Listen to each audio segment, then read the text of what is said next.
Hey, it's me, Tony D, and I am the Black Quirky Queer. Thanks for listening to another episode. And if this is your first time here, welcome. I've only got an episode and a trailer up. So if you're not caught up, don't worry. It's not like you've missed much anyway. Also, happy Black History Month. I'm going to a couple of events this month. One I actually went to last week. I have another one next week that I'm going to. I'll try to squeeze in one more just for funsies, but usually when I'm in the moment or trying to focus, the phone is down. But I will try to take as many pictures, record a video or something for you guys and share it if you're even curious to know what the hell I was up to. But don't hold your breath, because sometimes I forget. And then I remember after the fact and I'm like, oh, did I take any pictures or anything? And then I look and I have zero. So cross your fingers that I actually do it. Quick update. If you haven't signed up for the newsletter yet, you are missing out. The latest newsletter was a catch-up of how I'm doing and what I'll be up to this month. The one before that was a new episode alert with a YouTube link. The list goes on. You can actually go and look at all of my newsletters that I've ever written. So go to blackquirkyqueer.com, scroll down to the bottom of the page, and sign up to get all the updates and stay in the know. Another thing, and this is major, I made it on the top 50 LGBTQ podcast and the top 100 personal journal podcast for the month on Good Pods. When I tell you I was so fucking happy to get that email, I was so happy. For me, that's quite an accomplishment. I'm probably not up there anymore. Not in the top 50 or 100, but I was at one point. So thank you guys so much for listening and supporting. And please, pretty please keep doing it. It absolutely motivates me. Okay, jumping right into today's segment, Chronicles, which highlights my experiences, quirky thoughts, and journey as a Black queer woman. I want to talk about friendship and community, or the lack thereof, because I only got a few Negroes in my circle, which is cool, but I want more. It's just proven difficult, and it's not like there aren't any Black people where I live. There's plenty. I think when I looked up the stats, which I don't have in front of me and I wish I did, I think RVA is 40% Black, or I think as of 2025, if I remember correctly, it's 46% Black. Of those 46%, I have no idea how many are queer, but I know it's not zero. There's plenty of people to befriend, but I've just been having a hard time for a number of reasons. The number one reason is that I'm introverted as fuck and I don't want to go anywhere. I could stay at home for days and just stay there like a little gremlin. And it's doing nothing for my social life or trying to make new friends or join Black queer communities. Another thing that I'm finding difficult is that people are skeptical and unsociable. And I can't really talk much. I just said that I'm introverted and I don't like going out. People just, if they don't know you or they don't feel like talking, they're just not going to talk. They don't want to get to know you or anything like that. I know I'm certainly like that a lot of times when I'm out and about or depending on what I'm doing. Usually, well, if I'm out and about, I expect that maybe some people will come up and talk to me or something. Like, it usually happens whether I want it to or not. So I try to be as open and friendly as I possibly can be. But some people, I'll say hi, how you doing? Or, this is such a nice day or something. Just try to strike up a conversation. And people will look at me like I have 3 fucking eyeballs on my forehead somewhere. And I take the hint. I'm like, you know what? That's okay. You have a good day. And just move on. I think social media has a big hand in that. Also, like, we've been through some things. And when I say we, I mean Black queer people. If we don't know you, we're not going to get that close to you anyway. And even when we want to, sometimes. Quick story, just because I'm thinking about this. I met this beautiful trans woman a while back, and I wanted to get to know her and take her out, maybe do a little more. So I made it known. I was like, hey, I'm feeling you. I'd like to go out with you. And she felt the same, luckily for me. And she was really honest with me too. Told me she had a girlfriend, which I was cool with, and I was honest with her in return. Not that I wouldn't be, but I told her, that's fine. I actually have a partner too, and he is completely fine with me seeing other people. When I tell you this bitch flipped out, she flipped out. She said, no, no, no, this won't work. I don't think I can do this if he's in the picture. And I'm just like, are you like, why? I thought maybe because she was thinking she could have someone and I couldn't, but that wasn't the case. She was worried that my male partner would get upset that I was with a trans woman and potentially attack her or cause some kind of problem. Apparently, she's had run-ins with men in the past and they've really hurt her. So I responded with, whoa, absolutely not. I would not date someone like that. I've also made it clear as to who I am and who I'm attracted to. So it's not a problem. He wouldn't do that. And I would never in a million years date someone that's homophobic, transphobic, any kind of phobic or any bigot. Like, that's just crazy. But she wasn't having it. So I told her, fine, I understand, and I hope you have a good life. Because what else could I have done? There was no changing her mind or easing her worries, and I'm fully aware of the rampant transphobia, not just here in the States, but all over the world, and how poorly trans people are treated. So I wasn't upset, but I did feel bad for her. People have gone through so much. If they don't know you, they're not going to risk it. That beautiful ass woman wasn't about to risk her life or her mental health, her well being to go on a date with me. And I completely understand. And I wouldn't risk doing anything either if things have happened to me in the past. So I don't hold people at fault for that. It just makes it really difficult to connect with people when their trauma is right there at the forefront. Another reason that I've been having difficulty making friends, specifically joining communities actually, and bonding with people there, is that they're inaccessible. Not all of them, but the ones I want to be in. Like, that's just my luck, right? I have been trying to get into this one Black queer community for I don't know how long, and I haven't heard a damn thing from these niggas. They're active on social media somewhat, but it seems like they post way too late or just not in time. Like, it's last minute, it seems like. For example, they were handing out turkeys to people around Thanksgiving or before Thanksgiving. And I didn't know that until like they posted the day after Thanksgiving. And I was just like, God damn, I would have loved to hand out a turkey or two or donated a turkey or I don't know, just be supportive. I love doing stuff like that. I like volunteering, but they would just posted it too late. Like, how am I supposed to know what's going on? I also can't reach them on their website. It's clearly not maintained. I signed up for the newsletter when I first checked out the website, and I haven't gotten one since. That was months ago. I've also sent an email. I signed up for a leadership class or lesson. I can't remember what the fuck it was, but I was just like, yeah, like I am all in. I'm going to do all the things.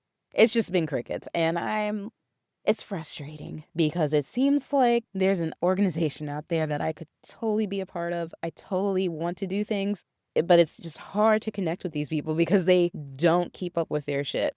How am I supposed to attend an event or a meeting if I don't know about it or it's last minute? If you are a part of any kind of organization or community or group or anything like that, please update your socials and your websites. That is so important when you are trying to build community and reach out to people.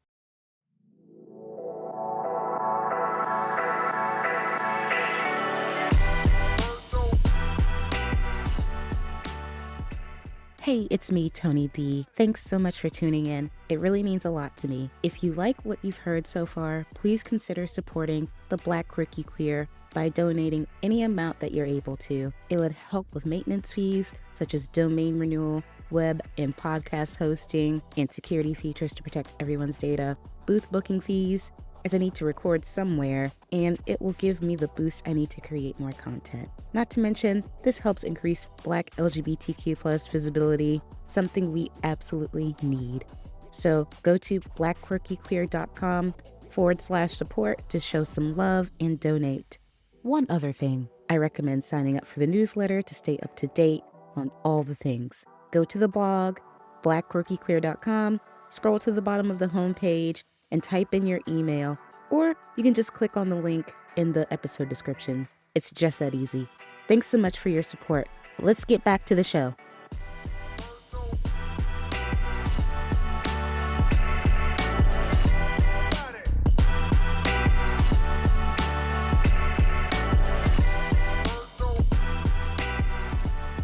The other reason why it's been really difficult for me, and this may be a little touchy or sensitive or maybe even a little controversial, depending on who you are, but I think the LGBTQ scene is really cliquey. That's just my opinion. And I don't mean just mainstream, I mean like the Black queer communities, all the communities. So it's hard to get into and even harder to fit in. And I'm a fucking weirdo. If I can get into any space, I'm definitely gonna be the fucking oddball there, which is completely fine with me. But I feel like when people are cliquey like that, they're exclusive. They don't include you in anything. Like you can be there, but you can't do anything. You can be seen, not heard, basically. And I've been in places like that, and it's not for me. That's in person or online, it doesn't matter. And that's just the vibes that I've been getting. For instance, I joined this Black creative organization, and at first it was great. It was made up mostly of Black women, sprinkle of men in there too, that write, do crafts, paint, whatever. Anything creative you can think of, that's what people were doing. And you could talk to anybody about anything. And I was like, yeah, I'm a writer and I love drawing. Painting is my jam. Like, this will be good for me. And that's when I was just getting into podcasting. So I was like, yes, this is a great group. For the first month, it was okay. They were doing group meetings and co-working streams on, I don't think I can say their name, but they were doing co-working streams, which are boring as fuck, by the way. If you're listening to this, don't do a co-working fucking stream. It's dumb. But at least they were doing something in the first couple months. But after that, this creative group was not so creative. Like, there was no one doing anything, sharing anything, talking to anyone, except for like a small number of women. And these women would usually just talk among themselves. And as soon as I would jump into the conversation, they would just not talk. It felt less like a creative organization made for Black people to come together and commune and like share and build community, and more like this group of friends that just wanted to make themselves look like they wanted to create something great and make themselves look good. That's basically how I felt. And then I was just there less and less until I just wasn't there anymore. And then probably a few months ago, they dissolved because they just couldn't keep up with the demand. Because there was still a demand. You still got your website up there. You're still posting these non-existent events that are happening, and then you're not doing anything about it. So they're like, well, this is a lot of work. Yes, it's a lot of work. You decided to create something much bigger than yourself, and then you couldn't maintain it because you didn't actually want to create something that was bigger than yourself. So that's just my opinion, though. That's not what these niggas said, but this is my perspective. This is my goddamn podcast. That's what I think. So yeah, they dissolved and they are no longer with us, and it's probably for the best. I haven't joined any groups or organizations since, but I have met an awesome community of gamers of all backgrounds, and they have been so super supportive. First off, shout out to Ilfinity, aka Finn, aka Shiper Daddy. You were amazing. I love you. Another shout out to Town Hall Mayor. I love you, and I am looking forward to Friday and hanging out with you. Oh wait, no, I'm probably gonna be super gay that day, so I probably won't do the games that night. And another shout out to Draconic Coral. I hope I'm saying that right. That's what it sounds like when you say your name or when other people say your name. But if I'm fucking it up, let me know. I love you. And then lastly, shout out to Lampcore, aka Lampy, aka the awesome K-pop girly. You bring so much energy to your streams, and you are just the sweetest guy. And you are the gayest straight person I've ever met in my entire life. I love you all, and maybe one day I'll hop on a stream and I'll start streaming, but I doubt I'll be able to do that anytime soon just because I got a lot of shit going on. Until then, though, I will definitely chill with you guys on stream. But yeah, it's hard finding community and friends. And that's just, I'm speaking for myself. I'm not saying in general. I don't want to put that on anyone else. This is my experience. This is what I'm going through. But I am hopeful because I do believe there's someone out there for everyone, whether it's community or friends or lovers, whatever. We all have our very special place in this world, so I know that if I keep searching, I'll find what I'm looking for. I believe that. I absolutely believe that. I am gonna find my Black queer friends eventually. I'm gonna find that Black queer space where I can be a member of a community and help others and provide whatever they need. That's really what I wanna do. That's my goal. Be a part of something bigger than myself and do something for the greater good. I just have to stop being a shut-in and venture into the wild. If I could do that, that'd be great. But I love being left the fuck alone with my wine, iPad, just chilling inside where it's warm under my electric blanket. But it's doing nothing for my search for Black queer friends or Black queer communities. So I need to get my shit together and walk out the front door and not look back. That's what I need to do. Hopefully, with these events coming up, I'll meet some nice folks and make some new friends and be Black and gay happily ever after. All right, well, that's a wrap for me. Real short episode this month. Also a very late one, so I'm sorry about that.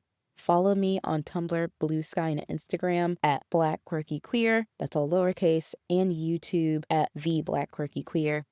Check out the blog at www.blackquirkyqueer.com. And if you're currently searching for friends, community, or you've already found them, let me know. I would love to know how you even discovered these people, how you made the friends, especially if you're introverted. Help me out at heytony@blackquirkyqueer.com. If you have any questions you want answered on the pod, you can email me too, and I'll do my best to answer them. Thank you guys so much for listening. It means the world to me. Until next time, peace, love, and happiness, y'all.